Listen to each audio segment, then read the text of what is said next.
Qué lejanos quedan aquellos días en los que la incertidumbre, el temor y el desasosiego se adueñaron de alguna forma de nosotros. Un año que hemos vivido con la inesperada pesadumbre en nuestras vidas de algo verdaderamente ingobernable, en donde hemos procurado buscar puntos firmes para mantener con vida nuestra esperanza, nuestro optimismo y nuestra alegría, buscando la mirada del único que puede dar sentido a todo esto, Jesús. En este tiempo hemos necesitado cruzar más que nunca nuestra mirada desconcertada con la suya. A lo largo del Evangelio son frecuentes las descripciones de escenas en las que Jesús mira, y con su mirar cambia, transforma, convierte, porque es la mirada de alguien que ama y que ama mucho. Una mirada en donde nunca encontraremos indiferencia, todo lo contrario.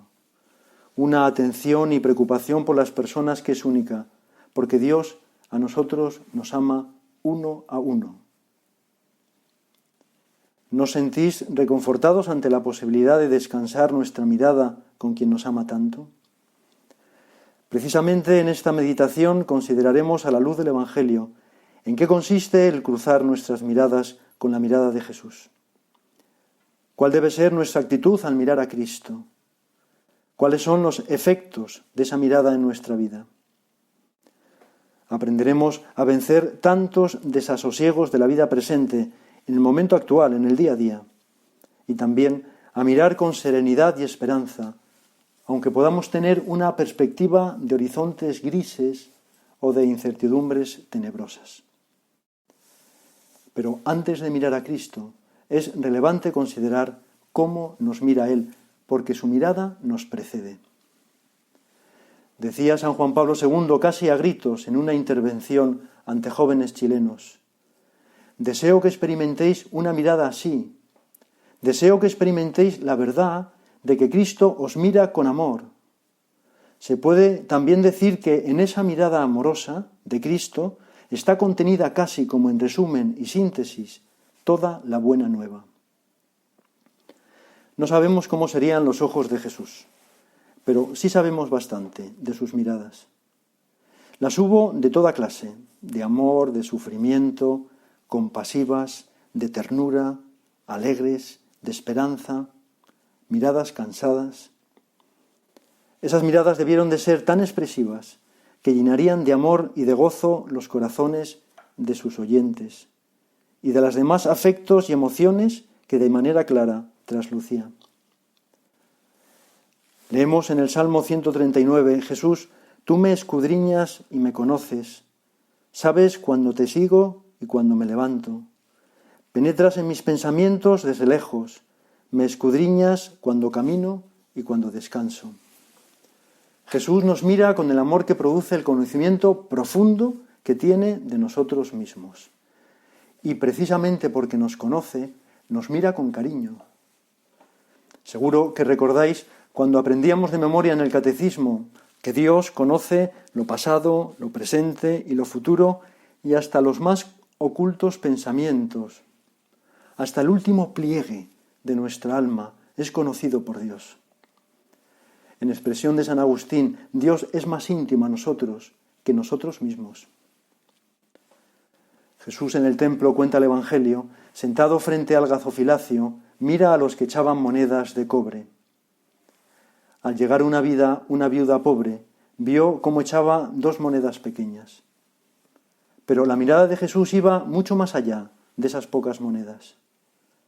En verdad os digo que esta viuda pobre ha echado más que todos los que han echado en el gazofilacio, pues todos han echado algo de lo que les sobra. Ella, en cambio, en su necesidad, ha echado todo lo que tenía, todo su sustento. De la misma forma, Jesús reposa su mirada en cada uno de nosotros y conoce con exactitud nuestro corazón, nuestras prioridades, nuestros amores y nuestras dudas.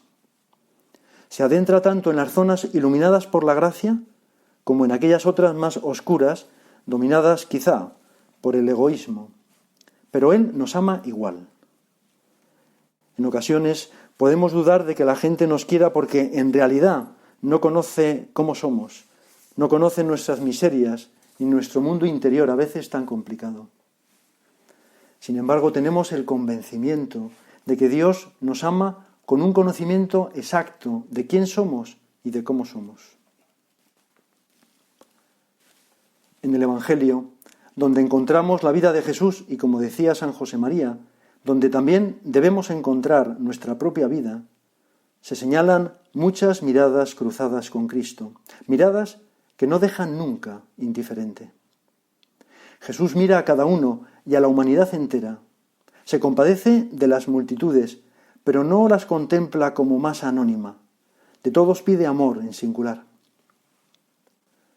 Fija sus ojos en el joven rico, inquieto ante la posibilidad de entregarse a Dios. Marcos es el único evangelista que hace referencia a la mirada de Jesús. Y Jesús, dice, fijó en el joven su mirada y quedó prendado de él. Posiblemente escucharía la narración del mismo Pedro, testigo de este encuentro. Y Pedro conocía perfectamente cómo eran las miradas de Jesús. Jesús miraba y amaba. También Pedro, después de la traición, cruzó su mirada con la de Jesús. El Señor se volvió y miró a Pedro, dice el Evangelio. ¿Qué escondería esa mirada de Jesús?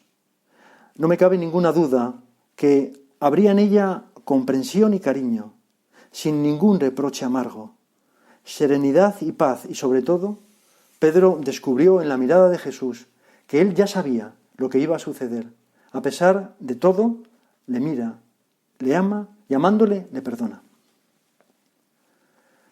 Al descubrir nuestra condición de contemporáneos del Señor resucitado, sabemos que Jesús no es alguien que pasó, sino de alguien que es, y que de la misma forma que miró a Pedro, nos mira a nosotros ahora, te mira a ti y me mira a mí, y me conoce y te conoce y nos ama. No se trata, por tanto, de un ejercicio imaginativo ni de un recurso sugestivo. Mirar a Cristo es cruzar nuestra mirada con quien verdaderamente nos mira, y nos mira porque nos ama. Nosotros, por nuestra parte, corresponderemos a esa mirada de Jesús con el deseo de conocer en ella la verdad de nuestra vida, el porqué y el para qué de nuestra existencia, y fruto de este conocimiento queremos corresponder con nuestro compromiso personal. ¿Pero qué buscamos cuando alzamos nuestros ojos a Cristo?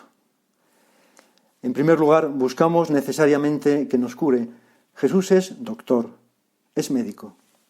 Y por tanto nos presentamos ante la mirada de Dios como personas débiles y necesitadas, no como magníficos personajes.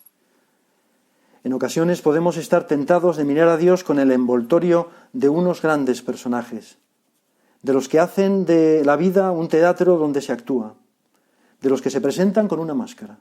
No, nosotros debemos mirar a Dios sin máscara, a cara descubierta, y decirle, así soy yo, tú me conoces mejor que nadie. La persona se presenta en su desnudez radical, el personaje es todo ropa, todo maquillaje, todo apariencia. La persona es auténtica, el personaje es ficción y artificio. La persona responde de sí misma con responsabilidad y con humildad. El personaje recita un guión que a veces, incluso, ha escrito él mismo para huir de su realidad miserable. Cuando miramos a Dios como personas, mejor, como hijos, porque es nuestra condición filial, el objeto de la mirada tierna de nuestro Padre Dios, no necesitamos ninguna carta de presentación, no necesitamos ninguna lista de méritos, ninguna apariencia, ningún maquillaje, porque lo que buscamos es que Dios mire precisamente nuestras heridas, heridas que no queremos esconder porque necesitamos que nos cure. Hay una letra de una canción que dice, quiéreme cuando menos lo merezca, porque entonces será cuando más lo necesite. Y así nos mira y nos ama Dios. El mismo Jesucristo compara su futura crucifixión con la serpiente de bronce que por orden de Dios alzó Moisés en un mástil como remedio para curar a quienes durante el Éxodo fueron mordidos por las serpientes venenosas. Así también Jesús, exaltado, elevado en la cruz, es curación para todos los que le miran con fe. Cuando miramos a Cristo, también lo hacemos para conocer cuáles son sus reacciones. Es experiencia común cómo buscan los niños la mirada de sus padres cuando están haciendo algo de lo que se sienten orgullosos. Mira mamá, mira papá lo que hago. Buscan la aprobación. También nosotros debemos buscar, como niños, la aprobación de la mirada de Jesús. Bastará con mirarle y decir, mira Jesús, ¿estás contento de mí? Os aseguro que es la única respuesta que nos debe interesar. No es la opinión de mi jefe, ni de mis padres, ni de mi mujer, ni de mi marido, ni de mis hijos, ni de mis amigos, ni de mis vecinos. Aunque, lógicamente, esa mirada que nos importa, esa respuesta que nos importa, va a influir después en cómo tratamos nosotros a los demás. Pero no debe importarnos ni siquiera la opinión que tengo de mí mismo, nos debe interesar demasiado. Todas estas opiniones, cuando uno se centra excesivamente en ellas, causan, cansan, aburren y en ocasiones dan origen a respuestas condicionadas por intereses personales. La pregunta que verdaderamente importa se hace a quien quiere ser el dueño y señor de nuestro corazón, a quien nos ama desinteresadamente y cuya respuesta siempre cariñosa y alentadora da sentido a toda nuestra existencia. También cuando miramos a Jesús lo hacemos para saber cuál es su voluntad para nuestra vida. Maestro, ¿qué debo hacer para ganar la vida eterna? Así miró el joven rico a Jesús y de Jesús recibió su respuesta después de mirarlo y de amarlo. Si quieres ser perfecto. La mirada limpia y sincera predispone a recoger el guante de la exigencia que Dios nos lanza. Si quieres. Mirar a Jesús para reconocer su voluntad y secundarla como pedimos en el Padre Nuestro todos los días. Hágase tu voluntad en la tierra como en el cielo. En el fondo, la mirada es ya una elección. El que mira decide fijarse en algo en concreto y por consiguiente, a la fuerza, elige excluir su atención del resto de su campo visual. Esa es la razón por la cual esta mirada, que constituye la esencia de la vida, es también, de alguna forma, un rechazo. Aprender a mirar es también aprender a no mirar. Decía San Gregorio Magno que no es lícito mirar lo que no es lícito desear. Jesús nos mira y nos dice, si quieres. Corresponder a su mirada supone tomar una decisión, tomar partido por Él. Sí, Señor, quiero.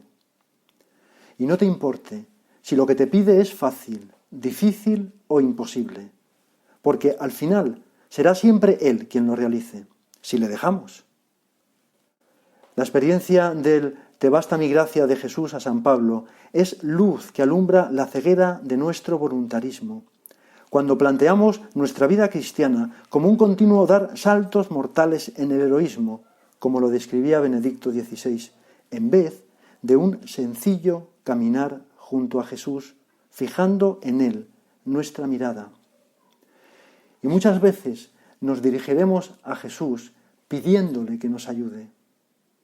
Señor, ayúdame a conseguir esta virtud. Jesús, ayúdame a desterrar este defecto. Jesús, ayúdame a tratar mejor a la gente, a tener más paciencia, a ser más comprensivo. Y lo pediremos porque somos conscientes de que nosotros no podemos. Pero la voluntad de Dios siempre viene con una gracia adecuada para llevarla a cabo.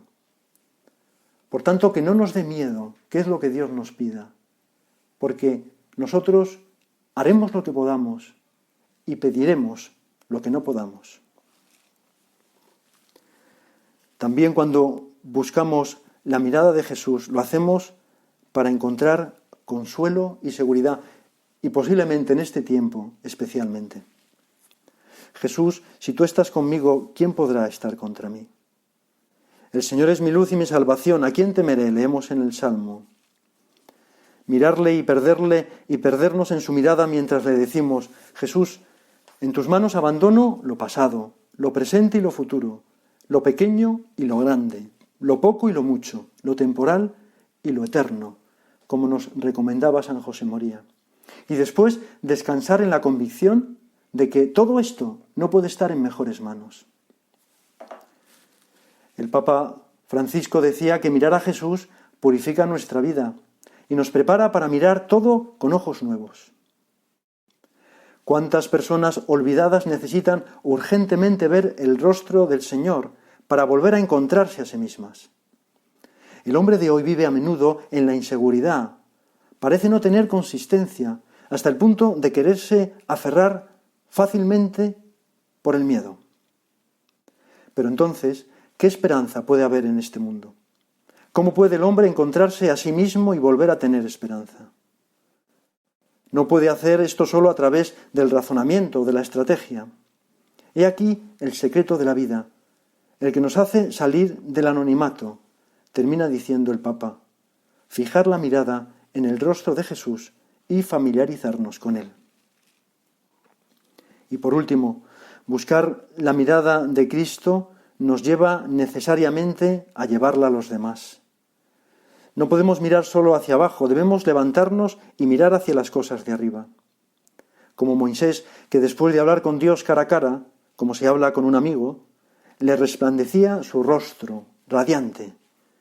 Así brillará nuestra vida como lámpara encendida para iluminar a los demás, si miramos a Cristo.